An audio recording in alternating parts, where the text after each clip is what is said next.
Le lot numéro 3. Ce dernier lot est composé de 10 cartes. 2 d'entre elles sont liées aux activités humaines pour la partie cause, et pour la partie conséquences, vous aborderez des phénomènes météorologiques extrêmes, des conséquences sur les civilisations humaines et sur l'ensemble du vivant.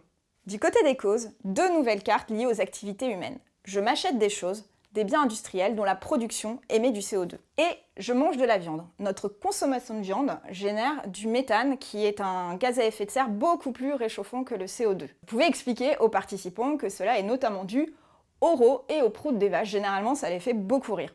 Cette carte est à lier directement à la carte effet de serre, mais vous pouvez aussi la relier au CO2 puisque l'alimentation qui est donnée au bétail génère de la déforestation. Passons maintenant aux conséquences.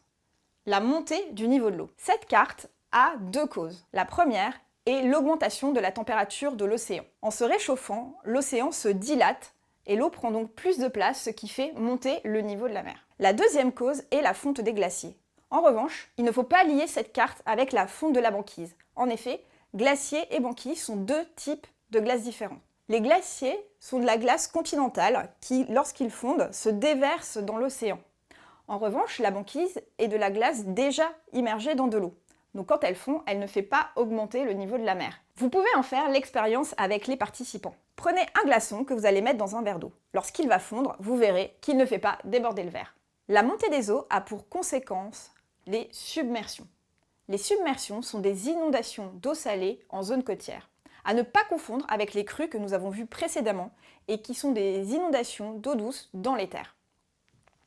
Les submersions peuvent être aggravées par les cyclones. En effet, ces derniers, avec la hausse de la température de l'océan, ont tendance à devenir de plus en plus forts et donc de plus en plus dévastateurs.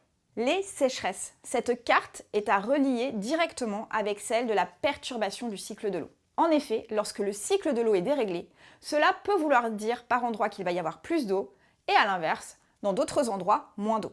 Les hausses de température et le dérèglement du cycle de l'eau vont affecter la biodiversité. Quand on parle de biodiversité, c'est important de couvrir l'ensemble du vivant et de ne pas s'arrêter qu'aux espèces les plus emblématiques comme les abeilles ou les ours polaires. Il faut parler également des plantes et de tout le reste du vivant. La production de nourriture. Cette carte est une carte clé de la fresque pour les civilisations humaines. En effet, elle va être liée à de nombreuses cartes de la fresque. Du côté des causes, nous allons retrouver la perte de biodiversité et les différents événements météorologiques extrêmes, comme les crues, les submersions, les sécheresses, etc. Du côté des conséquences, elle va vous permettre d'introduire les 2 dernières cartes de la fresque, qui sont les réfugiés climatiques et les famines. Dans cette partie de la fresque, vous verrez que souvent, les enfants et les adolescents font assez spontanément des liens avec les événements de l'actualité dont ils auront entendu parler. Il faut vraiment les encourager dans ce sens, parce que ça les amène à verbaliser le fait qu'ils sont déjà concernés, impactés par les conséquences du réchauffement climatique.